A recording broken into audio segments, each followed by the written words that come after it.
என்னப்பா ஆள் 6-7 அடி இருந்துட்டு 1/2 மூடி தேங்காய் குடிஞ்சு பொறுக்கிட்டு இருக்கியா? தப்பு இல்லையா அது? மனுஷன் தேங்காய் பொறுக்கிறது தப்புன்னா சாமிக்கு தேங்காய் உடைக்கிறது தப்பு தானுங்க. எங்கிட்டயே நாட்டியம் பேசுறியா நீ? உண்மையை பேசுறதுக்கு பேரு சாந்திக்குவாங்க. டேய் மனுஷனா பிறந்தா ஒரு லட்சியத்தோட இருக்கணும். அண்ணா குனிஞ்சு தேங்காய் பொறுக்கிறதுனால லட்சியம் இல்லைன்னு நினைச்சுக்காதீங்க. எனக்கு லட்சியம் இருக்குதுங்க. என்ன? பின்னால தெரியுதுங்க அரமனை. அதுல வேலை செய்யறவங்க சொல்லு வேணா சேர்த்து விடுறேன். இல்லைங்க. அந்த அரமனை ஒரு நாள் எனக்கு சொந்தமாக்கிக்கோங்க. ஏய் ஆட பைத்தியக்கார சாகருக்குள்ள ஒரு இடம் உள்ள போய் பார்த்து வரேன்னு சொல்லி அது ஒரு நியாயம் இருக்கு.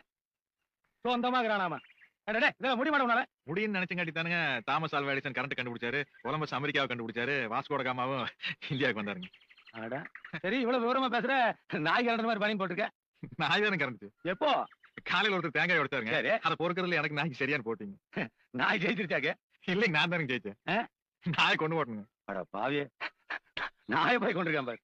நாம முன்னுக்கு வரணும்னா அப்புறம் நான் என்னங்க மனசு நின்னுங்க ஏறி மிதிச்சு போயிட்டே இருக்க வேண்டியதானே. ஒரு அரசியல் என்னப்பா ஆள் 6-7 அடி இருந்துட்டு 1/2 மூடி தேங்காய்